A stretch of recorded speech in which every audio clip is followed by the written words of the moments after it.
Hi, welcome to Words of This Life podcast. My name is Pablo, and here we share real and impactful Christian stories from believers who love the Lord and His Word. Through these testimonies, we want to showcase the virtues of the one who's called us out of darkness into His marvelous light. Virtues that are at work in everyday people, shaping their character, guiding their actions, and shining forth His life into the world. We're so happy you're here with us for this episode, and let's get right into it. Welcome to another episode of Words of This Life. We're happy to be with you again. I'm your host, Pablo, joined by my co-host, Io. and we're here bringing you another new, fresh, real, genuine testimony of a dear believer. Today, we're joined by our good friend, Brenda Olmos. Brenda, Yeah. thank you for being with us. Hi, thanks for having me. Yeah, it's great that to have you on the show. Brenda, could you begin by just sharing with those who don't know you, who Yeah. you are and Yeah. what you do? Yeah, my name is Brenda Olmos. I am a nurse practitioner by training, and I also got my PhD a couple years ago. So now I work in healthcare administration and I see patients still. I became a Christian when I was 14. I had grown up in a Catholic home, but my parents are Mexican immigrants, so we were just kind of culturally Catholic, right? Mhm. I did a first communion in the Catholic Church. Of course. But I never got to what is the next part called? The next sacrament is the Is it confirmation? confirmation. Okay. Yes, Okay. confirmation. Because I had a friend in middle school and high school whose family were Christians, and she invited me to her youth group. And I remember I went to church on Sunday with them one Sunday morning, and that was really meaningful to me because as a child of immigrants, I really looked up to people who had like a very American family. Like they were just like very cookie cutter. Their house was Sure. like what you see in a sitcom. Mhm. They went to church on Sunday morning, and I just found that so aspirational, Mhm. in a way that I never felt because I felt like an outsider as a Mhm. person who was growing up bicultural. Mhm. So I went to church with them on a Sunday morning, and I remember there was an altar call to receive the Lord Jesus as your Savior. And I had a real sense that I needed to go up. And I did. And that's when I received the Lord. And I remained a Christian in that church throughout high school. And when I came to UT Austin, I was looking for fellowship, but I wasn't looking to make my faith the center of my Mhm. life or anything. Like I Mhm. was very ambitious, and so I was like, I'm going to go to college and I'm going to get a job. And I was very academically driven, and so that was kind of my goal. I was like, I'm going to be a high performing Mm. straight A student. And I signed up for a Bible study with a group on campus, Mm. and I really entered into amazing fellowship with that group, and it's connected to my church now. And so I've remained in fellowship with that group ever since then. It's been like 17 years now. Wow. So I live here in Austin. I'm married. I have 2 cats. What are their names? Socks and Button. Socks and and Bun. Bun. Yeah. Okay. I like that. Yeah, and I am into, gosh, what am I into outside of work besides hanging out with my cats? I do like a lot of professional organizations, Okay. and like I really enjoy my career as a nurse practitioner. And so I'm the president of my local professional organization. And yeah, I stay Wow. involved with like nurses and healthcare and that type of thing. Wow. Mhm. Yeah. Okay. A lot to unpack there. Yeah. Yeah, I want to get to So I want to get much, to all yeah. of it. What Uh-huh. you want to start somewhere? Yeah, I just I like how you mentioned how growing up bicultural Yeah. puts Sure. some aspirations in you. Yeah. Can you just delve into that a little bit? Because I have a similar experience where Yeah. Both my parents are from Mexico. They immigrated here in the 60s, late 60s, early 70s Mm. as young adults. Actually, my dad was a teenager. Um, but my mother was not allowed to have much more than a 7th grade education where she came from. And my dad may have finished a GED. Mhm. Mhm. So it was a really big deal for me to go to college. Yeah. And that's why I think part of me was so academically driven. And I knew that my parents were so invested in my success as a reflection of their journey coming Yeah. to this country. Mhm. So when you are a child of immigrants, like you feel a lot of pressure to like really succeed. And for me, I wanted to provide myself a financial stability that I didn't have as a child. Mhm. And so I was also motivated by that. Mhm. And I love being Mexican, I don't Mhm. resent that at all. But I remember when we moved to Texas from Southern California, I had not really, I knew English, but I was always in ESL classes up until the third grade until we moved here. And not that many people spoke Spanish in 1997, Mhm. New Braunfels, which is like a small town south of here. Oh, okay. And I remember asking my mom, like, are we still in America? Because nobody speaks Spanish here. Because I thought that everybody in America spoke Spanish because we lived in like South LA, which is like Mexico. Yeah, Everybody's basically Mexico, Mexico. right? Yeah. Everybody's Mexican there. So, big cultural shock moving here. And I ended up being like an interpreter for my mom who didn't speak English as a child. So I I can really, relate to that. yeah, you can. Yeah. So, you're like, why was I interpreting like the mortgage loan? Wow. Like Wow. I didn't, it's so funny. There's a funny meme I saw recently that was like your parents getting like immigrant parents getting their 8-year-old to like interpret like their tax return. They're like, then why do you go to school then? Yeah. And you're just like 10 years old. For sure. Yeah. So that was my experience. That's a huge responsibility if you just Yeah. I don't know if you've ever felt like, in a sense, like your life was a reflection of your parent, like you Mhm. said, and you were almost like responsible to do well so Yes. that they can feel fulfilled. Yes. Did you have that kind of feeling?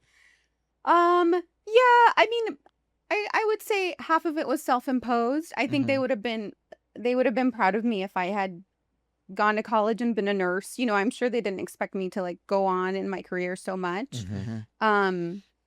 I think part of it was a little bit of pressure from them and that expectation, but I was also a very ambitious person. Yeah. Yeah. And when you're academically inclined and you do well, like makes you want to do more. Keep going. Yeah. Uh-huh. When you're a nerd, you're a nerd, and That's that's just how it is. That's good. Just a nerd. I embraced it. Yeah. When did your curiosity for Christianity begin? You mentioned that your neighbors. Was it your friend that was? It was a that friend family? from school. Yeah. And that then how did family. seeing them and what was your first impression of Christians as you kind Yeah. of saw them live out the faith? Yeah.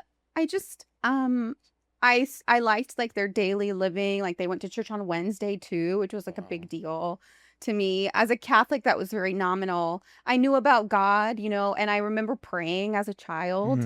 But I didn't have any consistency with what my family was doing, right? It was very like on Christmas we might go to church, on Mhm. Easter we might go to church, but like apart from that, I didn't really have a church community through my family. And one of the things that I think non-denominational Christian churches do really well is like they do build community Yeah. for young That's people. right. Mhm. Or a lot of Christian churches do this, and so it was a community, right? Yeah. It was built-in friends, so I didn't have to worry about who I was going to hang out with, which is a really big deal when you're 14 Yeah. and a girl. That's right. So community, I think, is what really attracted me. Interesting. Mhm. That's really interesting. That the community aspect of the of Christians is what becomes attractive. Yeah. Them going to church on a Wednesday and then having a Yeah. community makes the Christian life real. It's Yeah. not just a Sunday goer. You Right. kind of it touches your life. So Right. That's really Yeah. interesting that impressed you. Yeah. Mhm. Wow. Are you still friends with that person today? I do. I'm like Instagram friends with her. Okay. Like I know what she's doing and what she's up to. And I don't know that she ever really like continued on in a Christian walk, but Mhm. I feel like the Lord used her and her family to gain me. Mhm. Yeah. That's amazing. Yeah. God can do that. Use a friend, a neighbor to Yeah. begin something in You you. always meet people who are like, oh, it was just, someone I worked with or someone I ran into at, wherever, and they spoke the gospel to them. Yeah. And that changed their life. Yeah. Wow. Yeah. Any specific memories from her parents or saying something or doing something? It was just like how much I wanted to be like them. It was like that was part of it. And Wow. and I knew I wanted to know God. But I think I was just so aware of like how different I was than other people, and that was like a way to feel like I belonged. Mm. Yeah. That's good. Mhm. Yeah. So then moving on, when did faith become more personal to you? Like when did it become I yours? would say in college. Okay. Yeah, in college when I became like more active in Christian fellowship, and in college was when I really started reading the Bible. Because I really didn't. I remember like reading verses and like hearing about the Bible like in sermons spoken to me, Mhm. but I don't remember having like a practice of reading the Bible myself until I came to college and like I joined Bible studies, and there was an expectation that we were reading between meetings, or that Wow. we were reading together, and that really opened up my eyes and like deepened my faith Wow. because I felt like, oh, this is a way to know God, right? You don't just like Mhm. talk about him or talk to him, but like he can talk to you too Yeah. through the Bible. Yeah. Yeah. Yeah. I remember when I was saved, or when I was baptized, it was around my teenage years. Yeah. I remember wanting to know God, like you said, but I hadn't, just like you, I didn't really start reading the Bible until I came to college. Yeah. What were those like first initial years of being saved, from like preteen to teenage years? What was that like? Do you think like the Lord was stirring something in you, or what was the guiding? Yeah. I mean, I was really, I would say like my experience was more superficial in the sense that I wanted to be a good person, right? Like that's a lot of what drives a lot of Christians is like Yeah. wanting to be good. And it's really hard to be good. Mhm. Without the Lord, it's really Absolutely. hard. And so I think that was kind of my high school experience, was like, if you're a Christian, you're a good person. Whereas like when I started reading the Bible, I realized that like God wanted to be in me and replace me with himself, right? Like Mhm. not in like a way that I don't exist anymore, Mhm. but that we become like more blended together. And it's Mm. not that I have to ask like what would Jesus do, but like Oh, that's I'm in good. touch with Jesus and I know what he would do, right? Yeah. Because like Mhm. I'm living a life that is in touch with him through my spirit like all the time. Yeah. That's amazing. Yeah. Yeah. And I learned that through reading the Bible. Mhm. Yeah. Wow. Yeah. That's like the whole point of this podcast. Like our title comes from that experience of Peter just being one with with Christ in him. Yeah. And what he said was, Christ saying it, Yeah. So that I that's an awesome realization and Yeah. moment Mhm. that we're joined to the Lord. Yeah. Mhm. I remember many times during my college years where, I would be at like a gathering in someone's home and we would read something in the Bible. And I remember driving home and just like my mind was blown, because I was like, oh my gosh, I just had a revelation, about something that we read. Yeah. And I was like, that's amazing. Like I really, I envy people who are reading the Bible for the first time or are learning different things for the first time, Yeah. because it's just like such a sweet experience. Yeah. Yeah. Is there a moment or a period of time when that realization like grew in you that there's a living person inside, that I'm joined to the Lord, like you said, he's not replacing me, but he's just joined with me. Was that in college, or how did that Yeah. grow as a realization? I have a definitive point, and it was my baptism as an adult, right? Okay. So I came to college, and shortly after I joined like a Christian fellowship group, I was like debating the idea of getting baptized, and there was another member in that home gathering I was in, and she was like, "Great, let's get you baptized." And I was like, "Oh, I don't know if I meant that." But I got baptized a few days later, and I had been baptized as a child, as a baby in the Catholic Church, but that was never my choice. It was just a ritual, right? But after I got baptized, I really felt a definitive change in the inner sense of God operating in me. Oh. Mhm. Like I felt like there was another person now that I had to carry with me. It was like very real. Like if I was going to go this way, I had to check with that sense, or like if I was going to do something, I had to check with that sense. And that was very clear that it was after my baptism. Mhm. Yeah. Because I entered a new kingdom. Yeah, Yeah. right. Yeah. Did you have a desire to tell your parents, your friends? Was there a desire to bring others into that, or I would Like- say family?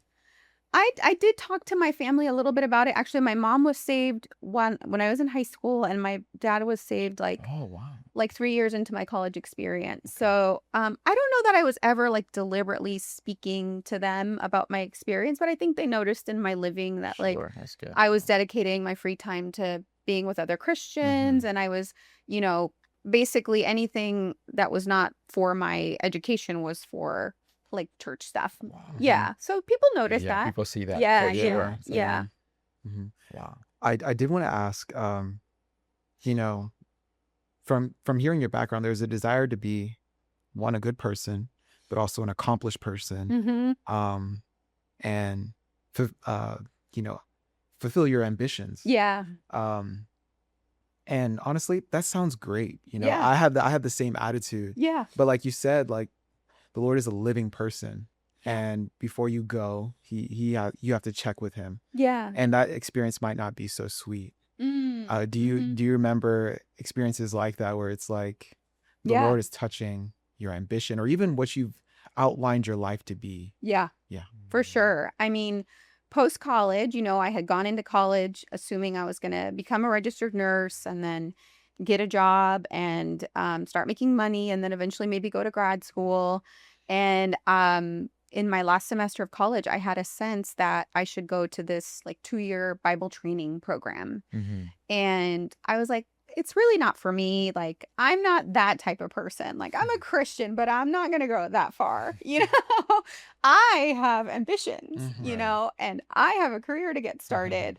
But that inner sense said no. Wow. And I remember trying to apply for jobs and I felt so bad. And I was like, this is not good. And I remember talking with another member of my church about it. And she said, why are you going to make a fork in the road for yourself? You know what the Spirit is leading you to do.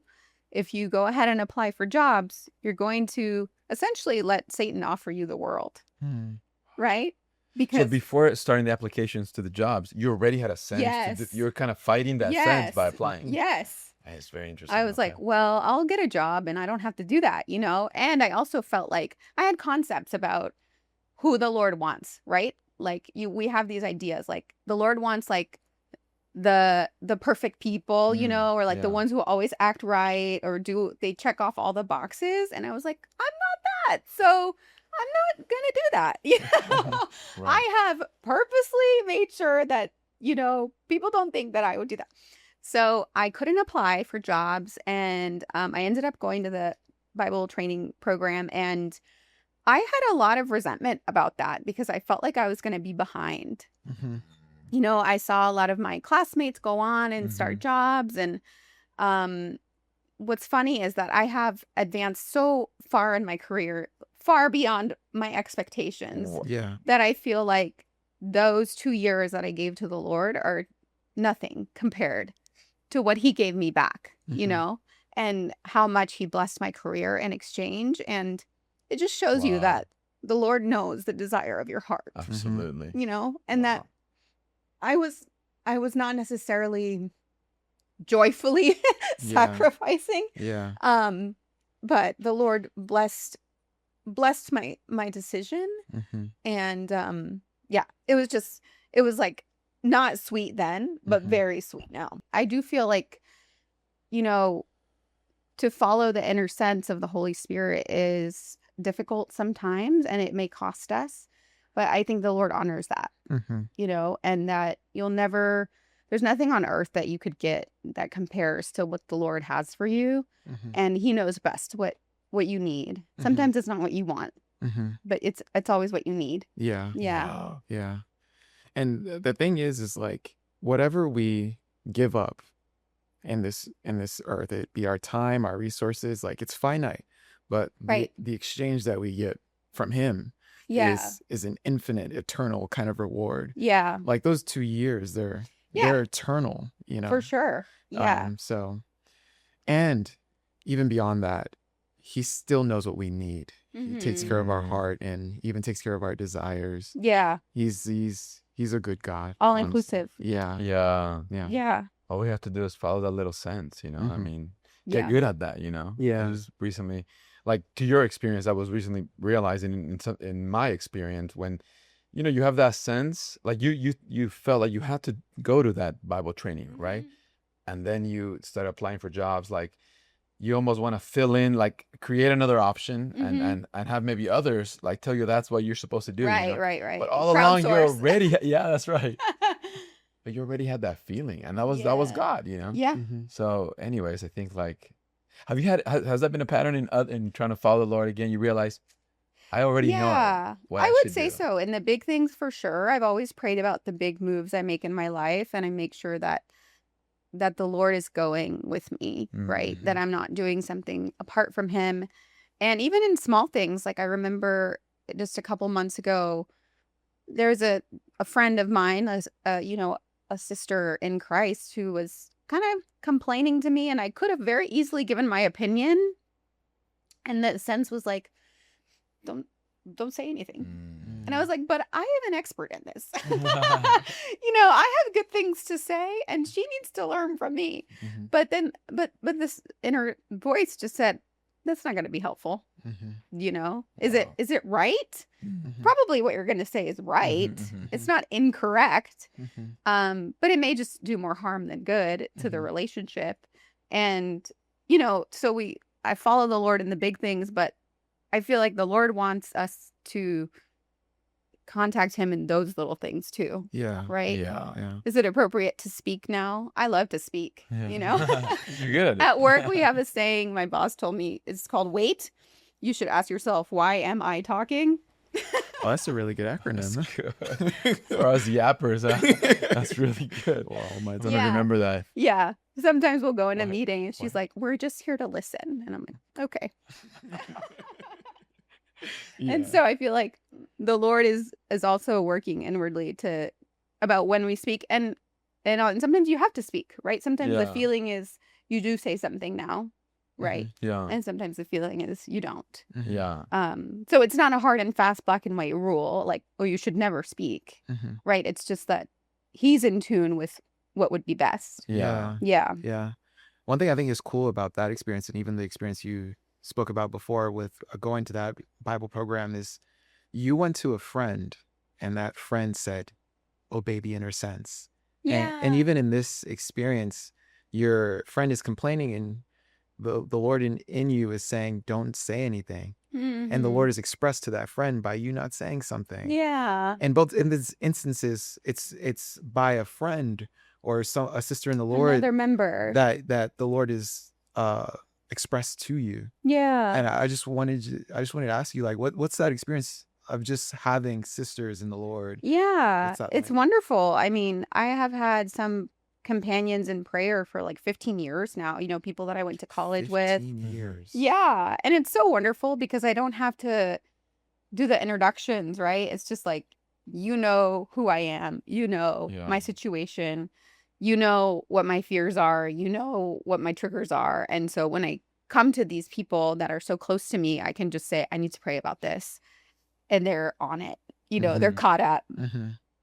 So, I do appreciate that, we're not meant to live the body life, the Christian life, Yeah. as individuals, Right. right? Mm. And God speaks through the other members, right? Mhm. I wish it was skywriting. I wish it was, Yeah, that would be you know, nice. or you just trip over a sign that said, don't go there, right? Yeah, right. But often it's in the fellowship, right? We have to seek out others, for prayer and for advice. Like Yeah. sometimes you just need another perspective. Wow. Mhm. That's Yeah. amazing that for 15 years you've been praying with some companions. I mean, who has Yeah. I mean, I don't know how many people have that, Yeah, Yeah, that's 15 true. That's amazing. It's very special. Yeah, it really Yeah. teaches you to depend on others, right? And to realize that you're Mhm. not all sufficient, Yeah. Wow. Mhm. Were there Yeah. particular things or lessons about learning that that this lesson that we need others, that the Christian life is meant to be, Yeah. run the race with others?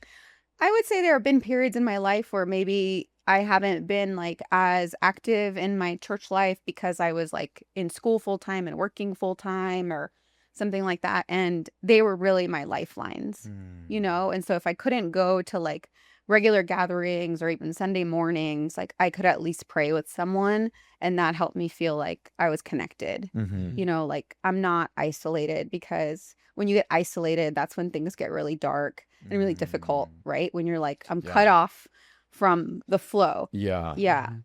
Yeah. That's the worst, to be isolated. Yeah. Yeah. We're not meant to live like that. No, We're I'm meant to not. live in a I'm like a super extrovert social being. So yeah. yeah, I can't go a day without seeing other people. Yeah. Really? Yeah, no.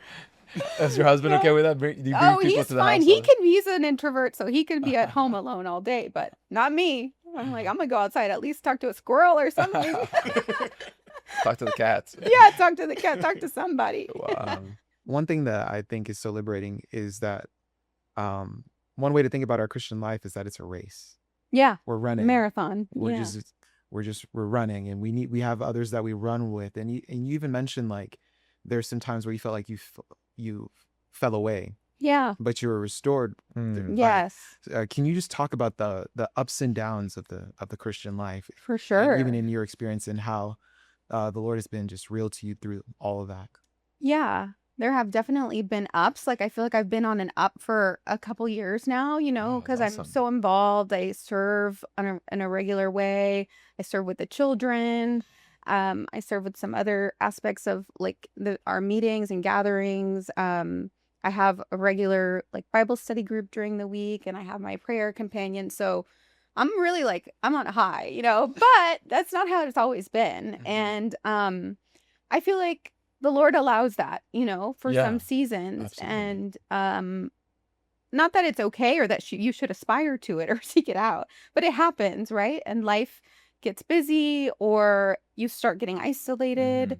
Mhm. But that doesn't mean that the Lord is not near, Mm. right? And you can always access him and reach out to him. And it makes you value like these good times so Mm. much Yes. more because I'm like, oh, I remember when I was like working or in school every day of the week and like I didn't have time to surf with the children or I didn't have time to get with my Bible study group. So it just makes me value it so much more. Mhm. Yeah. Yeah. And also I know like how to relate to people Mhm. who don't have a regular church life, Right. right? Yeah, that's true. I'm like, I know what your life is like and it's not very good. Well, So yeah. God is so sovereign in putting us through those lows, those Yeah. long winters, Yeah. Mhm. Yeah. That's recently I was talking to an older brother and he was telling me, I've been in a winter for 2 months, and but then you just tell me that this part of the Christian life to go through these cycles, and you realize, like you said, we need to value, so that God can increase our value, Mhm. and just to realize like it's just part of the cycle of the Christian life to Yeah. grow as a believer, Right. Mhm. Wow. Yeah.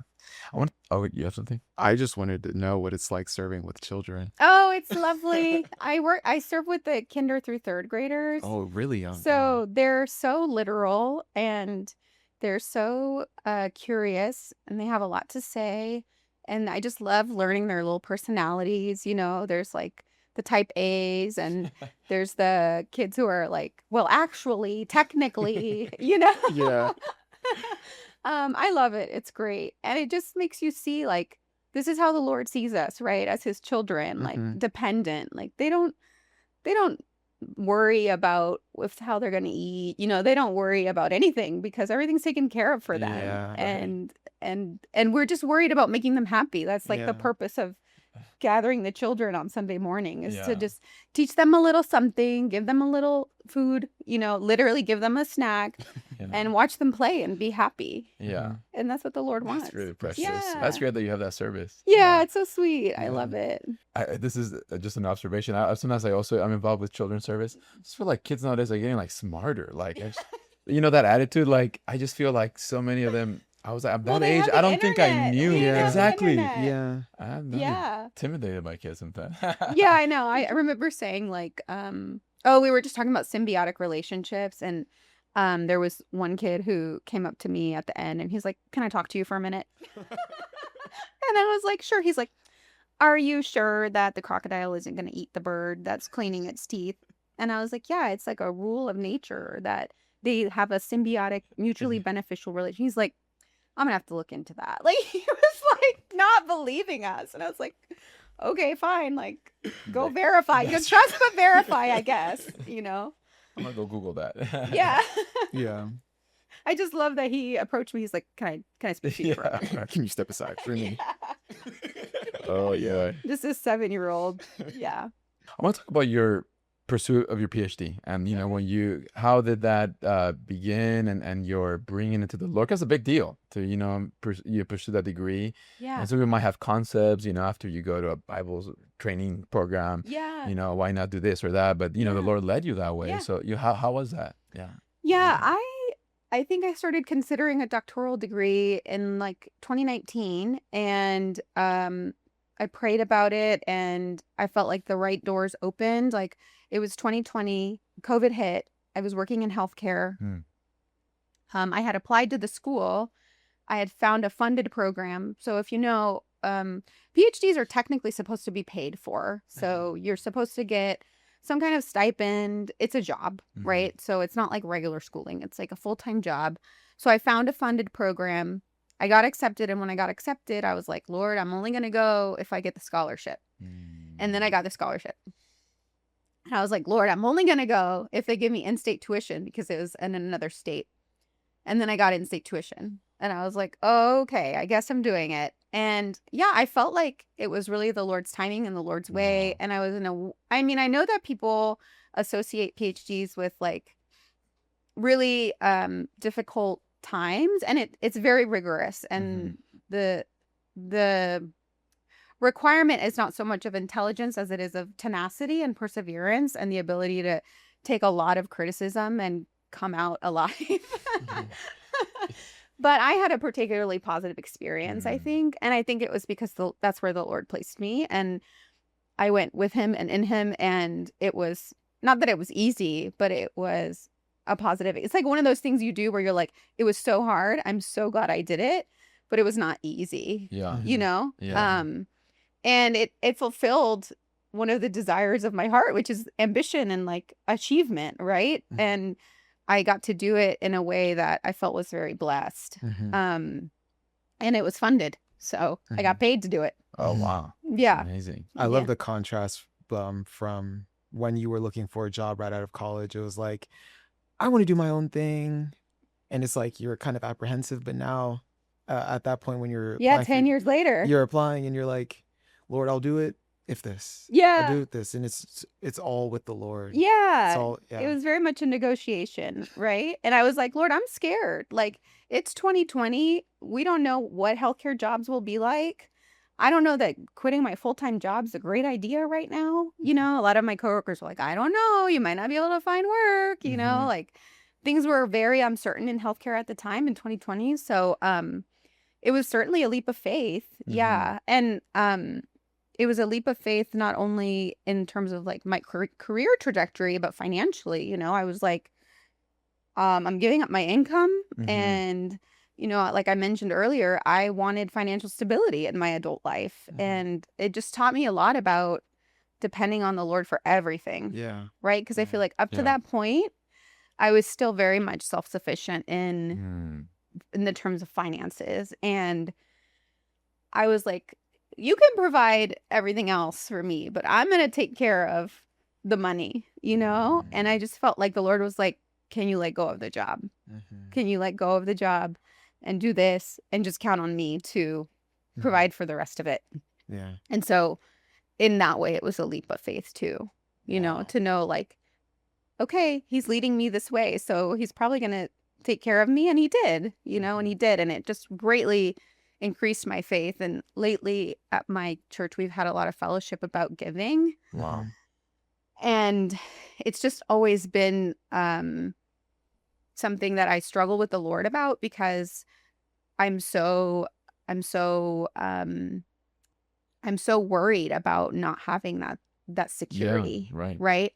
I'm worried about not being able to help my family. Yeah. Anxiety makes the world go, anxiety makes makes the world go round. yeah. And so it's like, okay, Lord, I can give you a little more.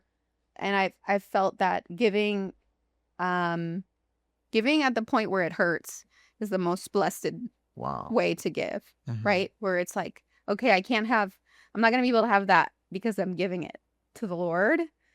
That's when I feel the blessing like really reaches me, because then I'm truly living by faith, right? Yeah.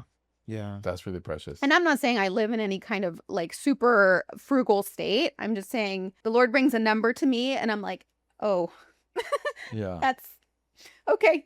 Yeah. You know? Yeah. So I find that is something I'm always in negotiation with the Lord, because it's a way in which my faith is proven. Yeah. Yeah. That reminds me of, you know, the Lord, in Matthew, he spoke about how the anxieties of the age and the deceitfulness of riches, it prevents the seed of life being sown and growing The in our heart. deceitfulness of riches. Right. Ooh. And I think I heard this like a week, we were in the same kind of fellowship, and it's cool to see that part of our salvation is the Lord saving us from loving money. Mm-hmm. We get that's released right. from the anxiety that's tied to money and Mm. having it and believing that it's the what will be our security, and we're like transferred to the living God who is sovereign over all, who is committed to taking care of us. Mm. That's one of his promises. And I just love hearing that these Yeah. like really real experiences of just being delivered from that anxiety and even trusting in the Lord. Yeah. And that's why it's so sweet, because we're returned to the Lord as our provider. Yeah. Yeah. Yeah. It's not easy. Yeah. It's simple, but it's not easy. Mhm. Yeah. Especially like my husband was laid off a few months ago. And so like now that this fellowship is coming along and they're like, try to give more. I'm like, okay. He doesn't have a job yet, but I feel that the Lord is like, you can give more, Mhm. you Mhm. can. I'm like, okay, we'll see, Yeah. but I do believe that it will be fine. Yeah. Mhm. Yeah. I've never been abandoned, right? Yeah. I've Yeah. never, Sure. he's shepherded me all the days of my life. Yeah. Yeah. Always had food, clothing, and a house over my Yeah. head, right? Yeah. It's like we act on that anxiety when the truth is we've always been taken That's care right. of. That's right. Yeah. Me and my wife, we experienced a layoff. Oh, you did? Yeah, and there was a cycle of like applying and getting hired, and I just remember what a roller coaster that was. Can Mm. you speak about how that was for you? Yeah. It's definitely, you don't get married and think I'm gonna love you through your unemployment. But you do. That's one of the vows you make, right? Yeah. Through better or worse. That's and right. For richer, sometimes poorer. it's through worse. Yeah. But I mean, I feel like it's a good test of our marriage. It's a good test of our stewardship Mm. of how we manage our money, what we spend on, how much we love it. Yeah. Mhm. And yeah, I mean, it's a tough economy for a lot of people, Mhm. right? And so I'm like, Lord, is this another way that you're dealing with my anxieties and my for me to see the deceitfulness of riches, Mm. and then to think like, of course I love my husband regardless of how much money he makes, Mhm. but was some of that love attached to the Mm. stability that he gave me? Mm. And how do I deal with, and I know that it's hard for him, Mhm. as a man, as Mhm. someone who wants to feel like he's contributing to the household. I know it's not easy for him. So we just live in faith, right? I mean, Mhm. I don't know when he's going to get a job, Mhm. but that's just another thing that we give to the Lord, and Mhm. and we just wait. Yeah. Yeah. We just wait in faith that he takes care of us. Wow. Mhm. Yeah. Amen. So did you meet your husband after your PhD program? Or I met him during. during? Oh. Okay. How was Yeah. that? Yeah, it was in my second semester, so still my first year of my Mhm. PhD. And I met him in February of 2021. Okay.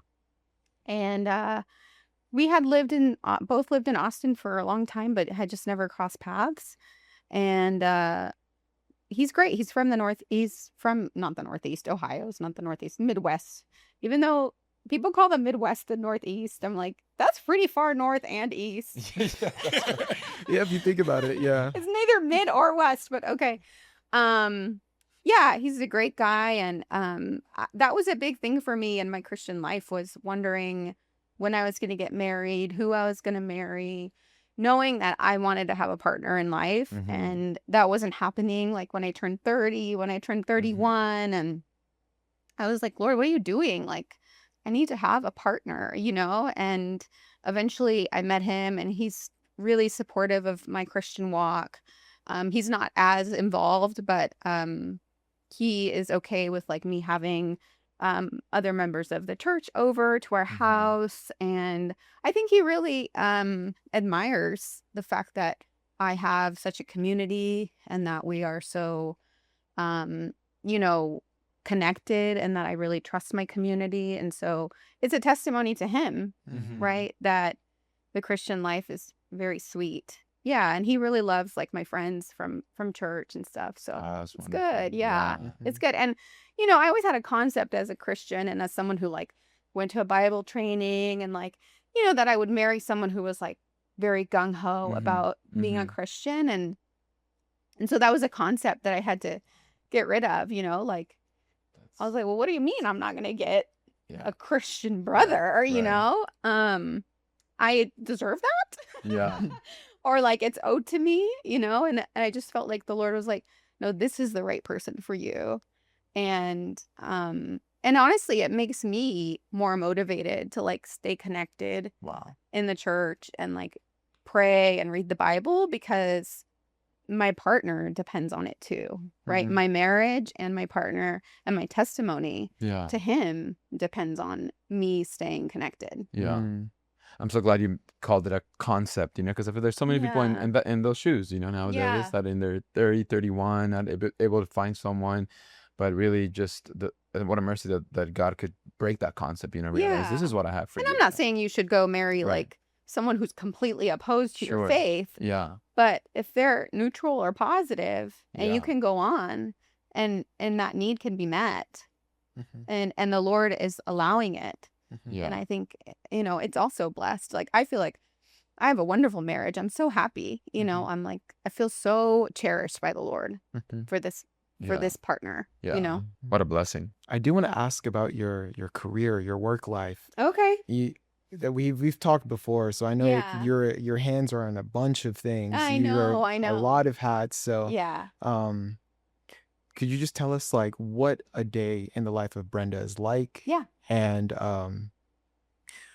how the Lord has been your supply, and while you're stewarding all these responsibilities with work and career. Yeah. So I am mostly like a healthcare administrator. So I work in professional development and education for nurse practitioners and physicians assistants. So I'm over a big region of about 900 of NPs and PAs.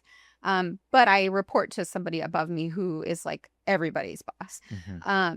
So I really enjoy that work because I've always enjoyed teaching. So ever since I got my master's, I've taught at the university level in some capacity, like part-time or teaching a course here and there. I love teaching nurses. I just think nurses are the best ever.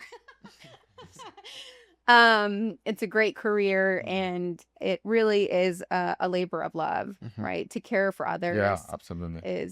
That's when knowing the Lord is really helpful, because as a nurse and as a professional caregiver, you'll always learn that your own love for man will run out, right? And that your capacity to care will run out. But God's love is abundant, right? Yeah. God's love is bottomless. Yeah. And God really loves man. And so I feel like just in the aspect of caring for people, I need the Lord, right? Like on my clinic day, when I go to see 16 to 18 patients, it's like, I tell my friends, it's like having a job where you have 16 back-to-back 30-minute meetings and everybody has a problem for you to solve.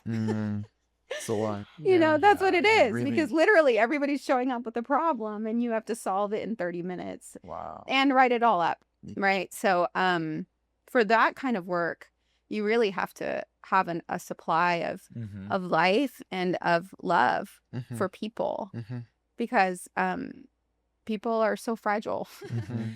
People are, especially now, like people are really hurting psychologically, not just physically, but psychologically. I mean, I treat a lot of anxiety and depression.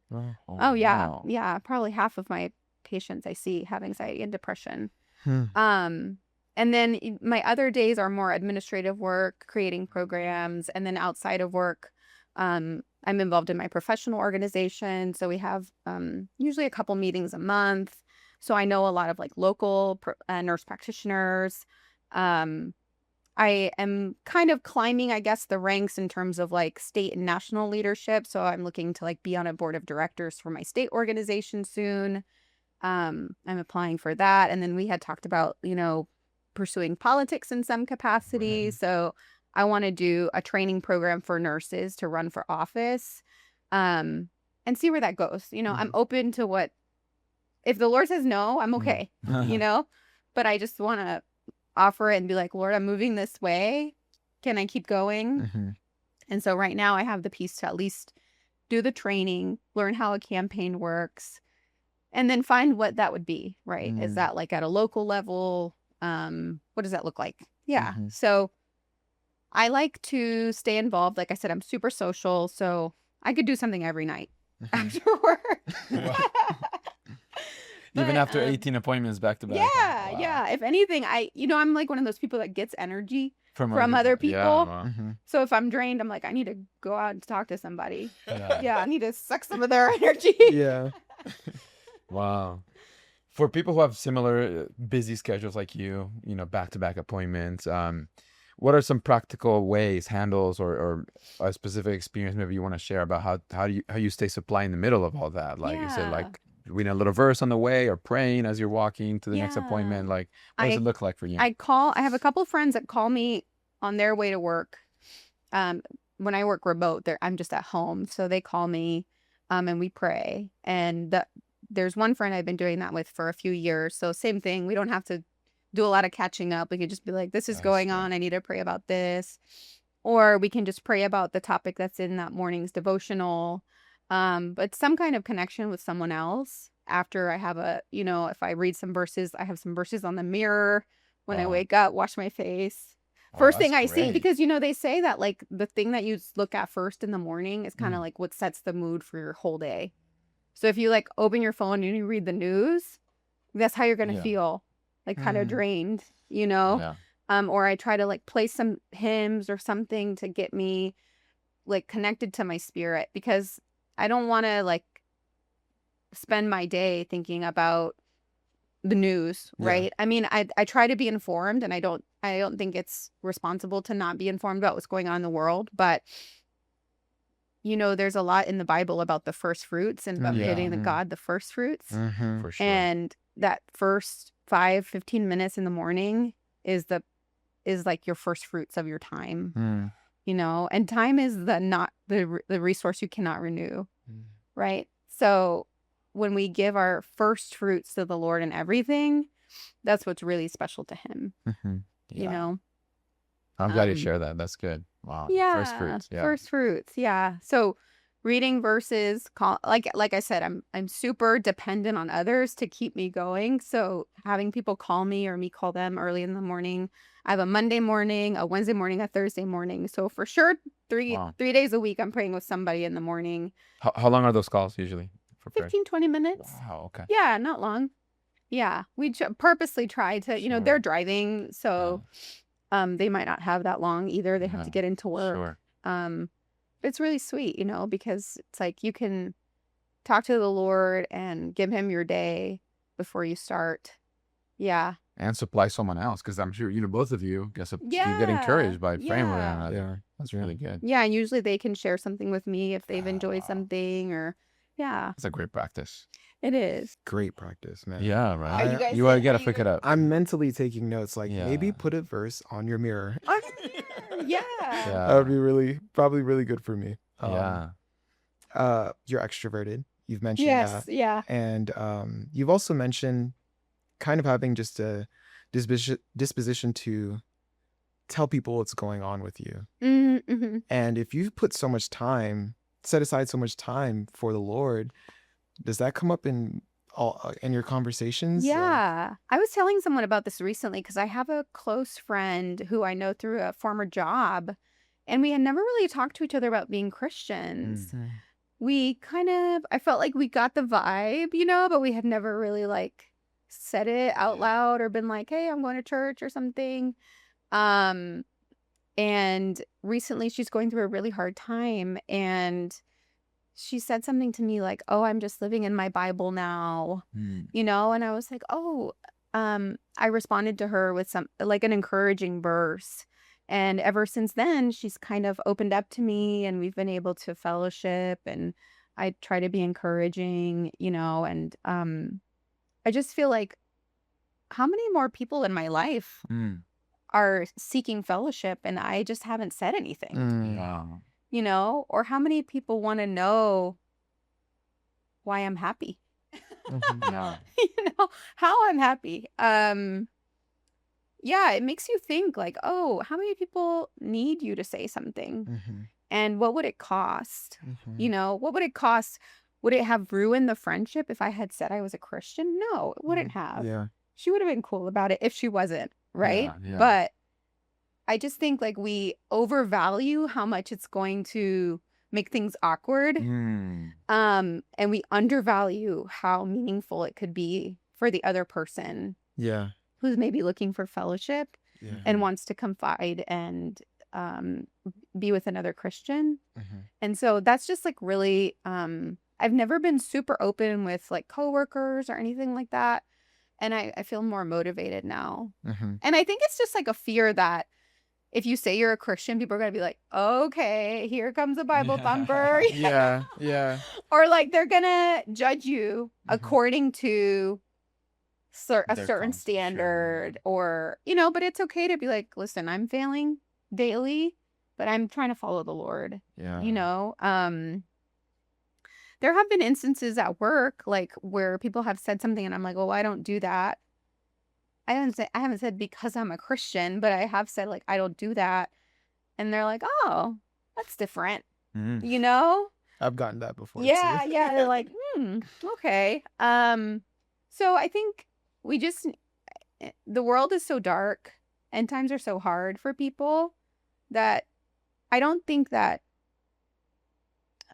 we, especially being in Texas, like it's not like you're gonna get socially ostracized for being a Christian. Like it's very normal here Sure. Mhm. to be a Christian. I think as I've moved up in social circles and professional circles, maybe it's like not as common because it tends to be that the more education you get, the less likely you are to, be in organized faith practices. But there was a series recently on campus about, as a scientist, as a person with a PhD, there's no way I couldn't believe in God. Mm. As a person who thinks scientifically, I feel like I have to believe in God. So yeah, I feel like unfurling your flag sometimes is the most beneficial thing you can do for yourself because you no longer have to hide. Yeah. Right? Yeah. And also possibly for other people. Yeah. Yeah. And save yourself the awkwardness later, right? Like, Yeah. way, like, Yeah, you're like, yeah, oh, yeah. you actually, yeah. Yeah. Sometimes we just have to like put it out there. Yeah, and I'll just say little things like, Yeah. oh, I serve with the children, Yeah. Mhm. Oh, wow. and then it's like, oh, Is there a way to put it out there? Maybe not, like, I'm sure you have a LinkedIn account. Like, yeah. you're part of a, Christian club on campus, and then people just see that on your account or something. Yeah. Mhm. Yeah. Heard that happen, Yeah. yeah. I think that's very normal, Yeah. Mhm.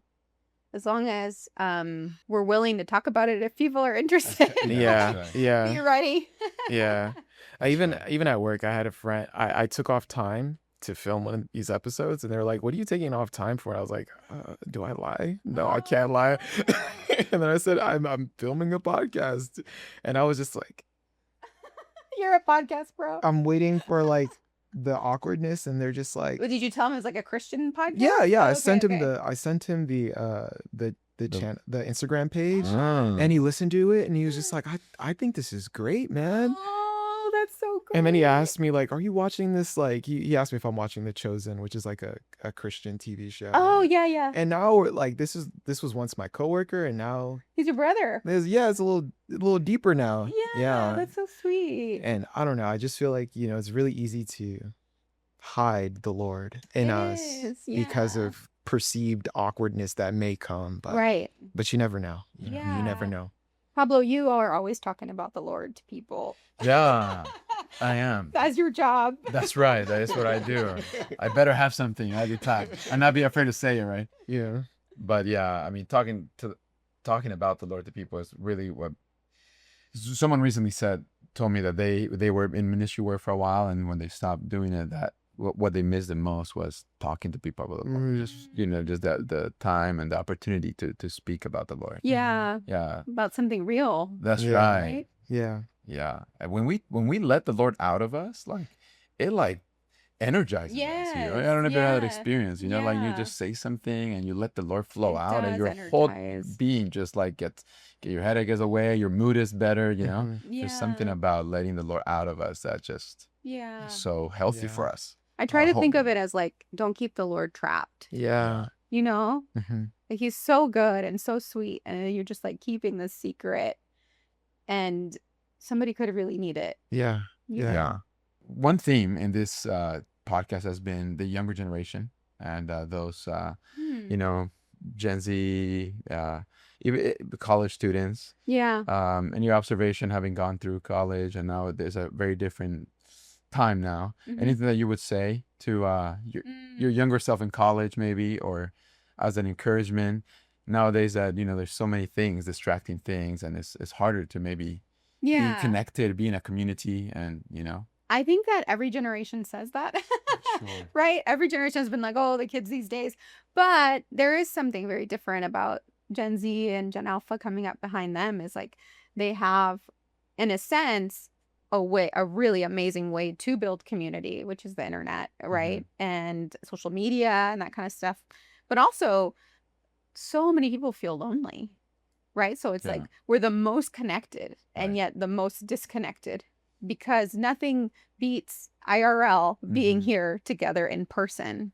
And so, yeah, I would say, especially if you're a Christian or you're curious about Christianity, like get involved with people in real life if you can, right? Wow. Because I mean, Zoom is fine, but it's not the same. Yeah. Right? I mean, it's good enough if that's what you can do.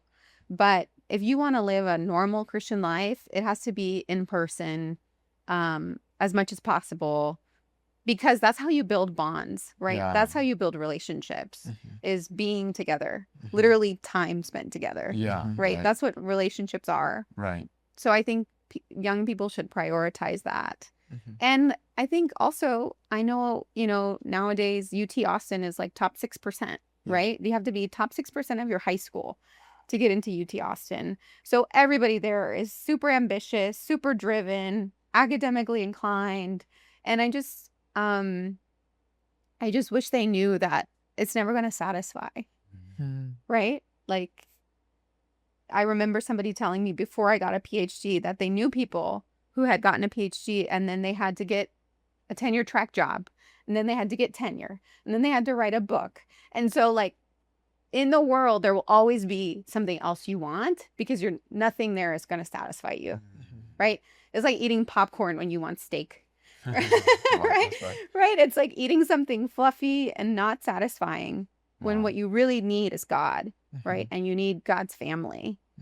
And so, though the Lord recognized and honored and blessed my career and my ambition, I don't think that without God that would mean anything, right? I would still be lost. I would still have knowledge, but no truth, right? And so I think young people should aspire to be what God wants them to be, right? Whether that's very academically driven or not, right? That's just what it was for me.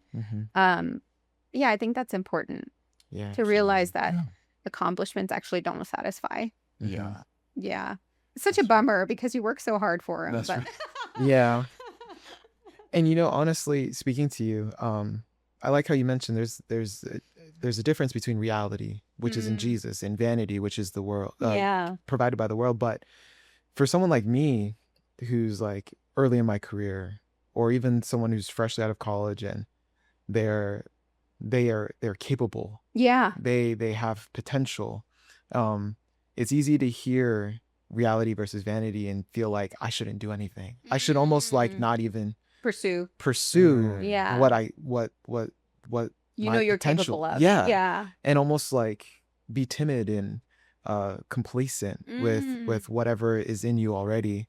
Yeah. But what would you say, because you're on the other end of that, what would you say to maybe even your younger self about career ambition, and what's a healthy way to hold that? Yeah. I would say don't let it replace the Lord, Mm. right?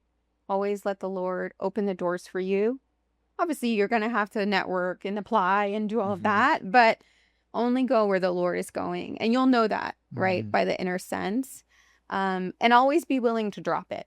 I feel like that's what has helped me is like, Wow. That's Lord, good. I'm willing to let it go. Like it's in my open hands, That's good. right? I'm not holding on tight and I don't love it. Then I love you more than I love you, right? And I think it's okay to have aspirations, right? There are we need people who are educated, and we need, it's not like we're all supposed to be just reading the Bible 24/7. Right. Right? You have to have a job. You have Mhm. to move up, but you have to do things for your physical human life. Mhm. And I would just say bring everything to the Lord, even the little things. Mhm. He cares. Yeah. Yeah. And that's how we become more one with him, right? You get to know him more. Mhm. You're like, "Oh, I do feel okay to pursue this promotion Mhm. or whatever, Mhm. but if it's like you have a bad feeling and it's going to take you away from your family or being able to go to church meetings and that kind of thing, well, then maybe it's not the right thing, Yeah. right? Because I feel like in the world, we'll always be offered a lot of nice, sparkly, shiny things, right? Mhm. And we Mhm. have to be discerning Mhm. about what we pick up. Mhm. Yeah. That Yeah. was wonderful. Yeah. Yeah. Yeah. Enjoy that answer. Yeah, I did. He's taking it for himself. Yeah, that's right. Yeah. That's great. Yeah, the Lord needs an expression everywhere, at every level, in every Yeah. profession, Yeah. Mhm. There's just a concept that, be timid. Anyways, we just need Right, to that you be have the to best that we shrink. can. Yeah, exactly. Yeah, you Yeah. don't have to shrink. That's Yeah. right. If that's not your personality, That's Mhm. right. Yeah. Like we were talking about being genuine, right? Yeah. It's like some people can hide who they are, some people cannot. Yeah. Right. Yeah, I mean, in the Bible, the Lord used people at very high positions, right? Like Yeah. next Mhm. to the king, and Yeah. and use them in marvelous ways, like to Right. help his people. So I Mhm. think Maybe the higher you Lord can needs get, you in a yeah, higher position, right? exactly. Yeah. And you don't know why, but you're Yeah. just there with your hands Yeah. open. That's amazing. I Yeah. love that, with your hands open, not Yeah. holding it tightly. Yeah, not holding it Yeah. tightly. Yeah. That's really hard, but that's really important. Yeah. Yeah. Yeah. That's really good. Yeah, to not be so in love with the thing or the accomplishment that you forget what the meaning of your life is, right? Yeah. Yeah. Be in love with the Lord. That's right. Yeah. Yeah, Yeah. wow, that's good. Yeah, I recently really enjoyed that. This kind of what we're touching is really this word consecration, that really we are just given, we belong to the Lord, right? But Yeah. I've recently really been encouraged by the motivation to that is love, is loving him. That is what really makes us willing to Yeah. give things up. It's not just a transaction, a legal transaction. Oh, he bought me, I belong to him. That is Yeah. true. Yeah. We love him, So Yeah. Yeah. I how do was you maintain your love for the Lord fresh? Like your Yeah, I like singing. I like singing to the Lord. I like singing hymns.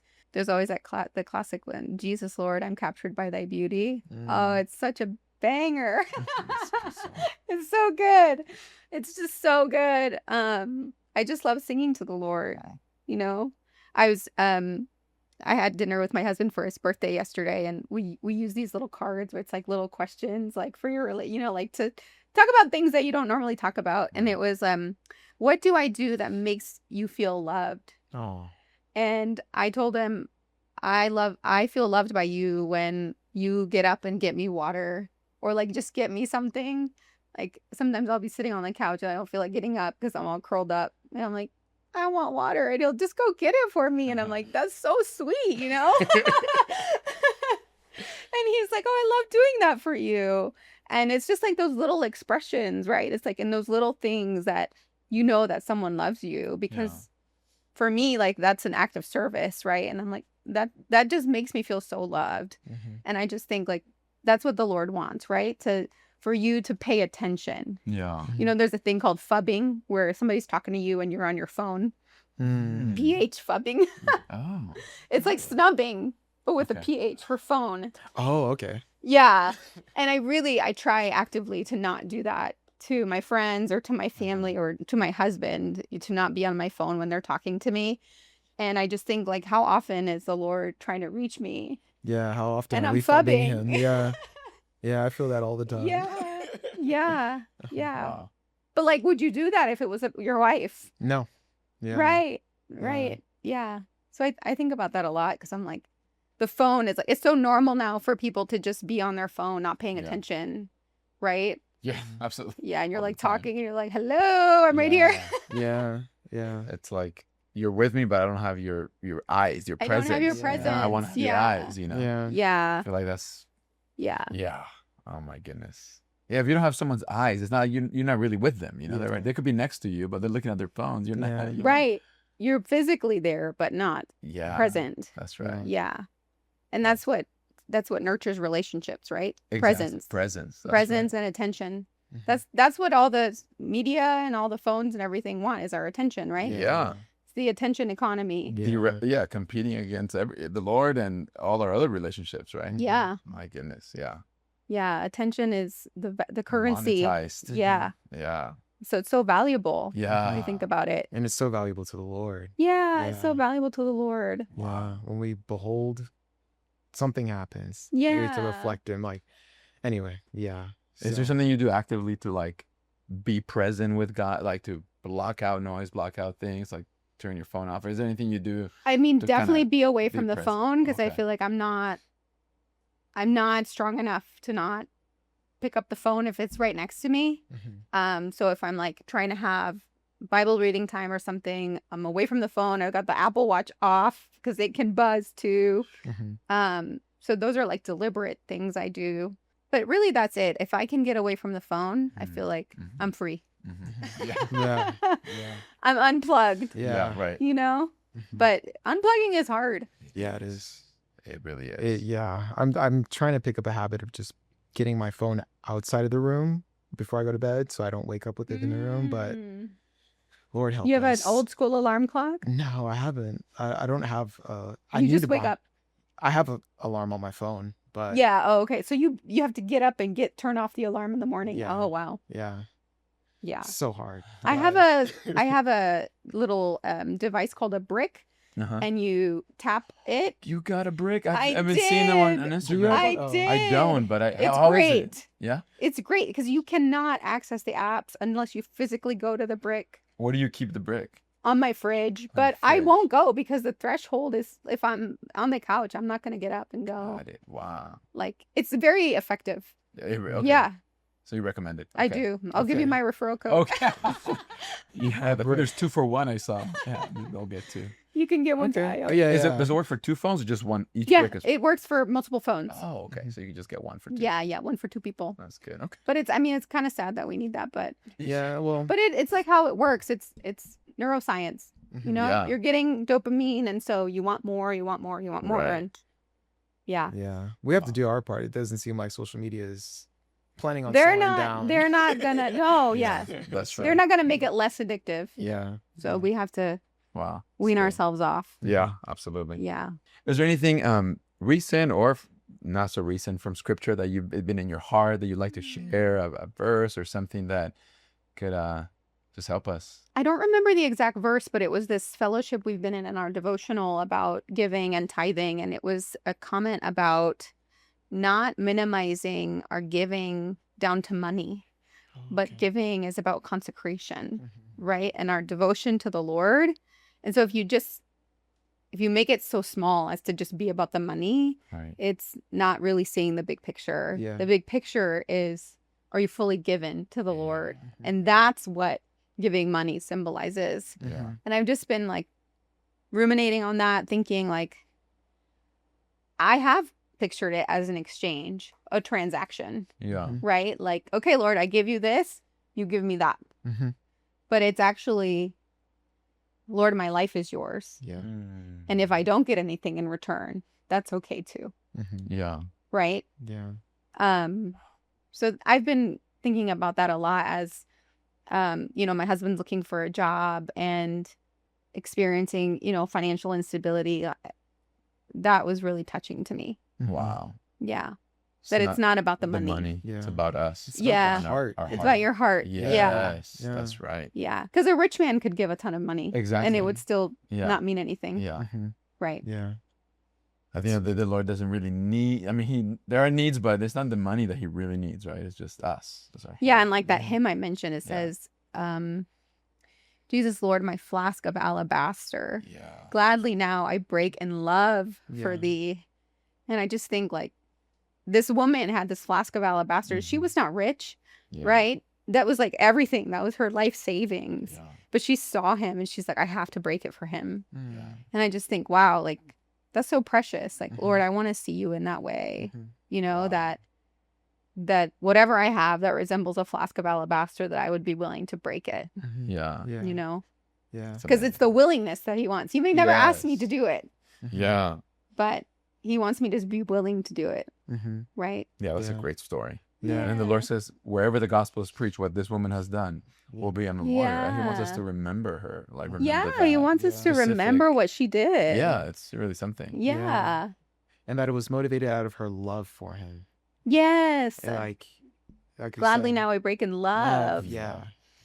Not that she thought she was going to get Because- something in return. Right. Yeah. She wasn't like, well, he's God, so he's got me. Like, Yeah, that's right. That's Yeah. right. I'm giving so Well, that I he can get blessed does. later.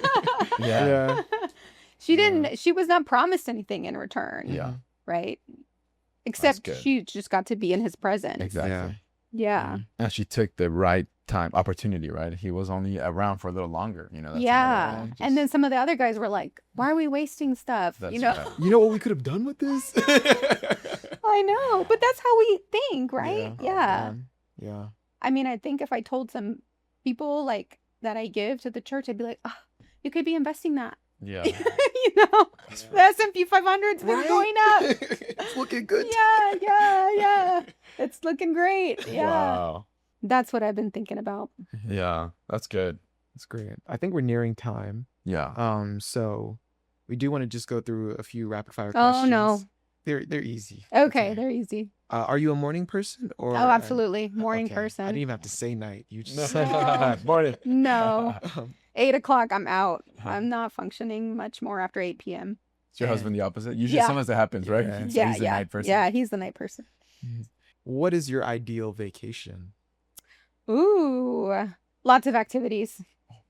A little relaxation, ATV riding, parasailing, just all the adventures activities. I would do it. A little bit of museums. I'm not a huge museum fan, but I did marry like an artist, so I have to go to museums. Is it too slow for you? Yeah, it's Yeah. too slow. And unless I have a guide, I don't know what I'm looking Yeah, at, yeah. you know? So if I have a guide, it's fine. But yeah, lots of activities, outdoors stuff. Yeah. Are you the type that to plan like 100% of the trip or? Oh, yes. Oh, really? Yeah, Everything I'm is- actually going on a trip with some friends And it's, oh, my in goodness. next month, and I have a spreadsheet already. Oh. Okay. They love it though. Okay. You're a I'm go like, go planned traveler. Yeah. rest. Wow. What is one book you would recommend the viewer to read? And please don't say the Bible. No, That's no, an I'm not obvious going to say the recommendation. Bible. That's a given, right? Mhm. There is a book by a Christian brother, called The Normal Christian Life. And it's very good because it covers all the fundamentals of what it Mm. means to be a Christian. And it talks about what it looks like to live as a Christian, what you can do to, you know, further your faith. And it's just like very foundational. Mm. And I feel like I read that when I was young and I was like, okay, I can do this, you know, like in a practical way. Yeah. Like it's not too overwhelming. Yeah. So that's a really good book. That's good. The Normal Christian Life. It's great. I actually read it again recently. Because I had spoken to my mother-in-law Mm-hmm. something about the Lord, and she brought up the author for some reason. And I was like, oh, I know another good book by that author. And I told her about it. And then I was like, I should read this again if I'm going to be talking to her about it. Yeah. It's good. Yeah. Any other rapid fires? Favorite verse or book in the Bible? The verse or book? Okay. Verse, actually, Both. Acts 14:22, Oh. because it says they establish their souls. Mm. And I just think that's so special because that's a lot of what we need in our human life, to have our souls established. And what that means is like grounded, feeling safe, feeling secure. And only the Lord can do that, right? We talked about like riches and anxiety. Mm-hmm. And it says the disciples were going about and they established their souls. And I was like, why would he write that? Mm. And it was like, it's so meaningful to them. Yeah. Like they were probably so anxious, so worried, so unstable in their soul, right? And their mind and Yeah. their emotions, and their souls got established. And so I just pray, Lord, establish my soul. Amen. You know, That's good. my soul needs calming. Yeah. Wow. My soul needs to be established. Yeah. Because if I'm anxious and high strung, I can't really enjoy God, you know, because my soul is like, Yeah. and Yeah. so you That's a can't. great verse. Yeah, This is wonderful. yeah. Were you going to answer Book of the Bible? Book of the Bible is hard. I know. Okay. Where I'm reading through Romans right now with my Bible study group, and it's just great. I Mhm. mean, Romans is like the heart of the Bible. The whole gospel. Yeah, it's the whole gospel. It's the fifth gospel. Yeah, right. right. I actually remember it said the Matthew, Mark, Luke, and John are the gospels from when Jesus was alive. Romans is post-resurrection gospel Wow. That's good. when he's a spirit. Mm. So yeah, just That's awesome. enjoying Romans like it's brand new. Yeah. That's amazing. Yeah. That's great. Well, thank you so much Yes, for thank you joining guys. us I really today. enjoyed Brenda. this. Yeah. Yeah. Good talking to you. We have a book recommendation. We have an epistle recommendation. We have a verse to chew on. You've just given us so Yes. much. But Thank you. Yeah. just want to say thank you for joining us. And to the viewer, I hope you enjoyed this episode. Make sure you like, subscribe, share with a friend. Check out our website and go find a verse to chew on. Yes. And we'll see you next time. Yeah. Yeah.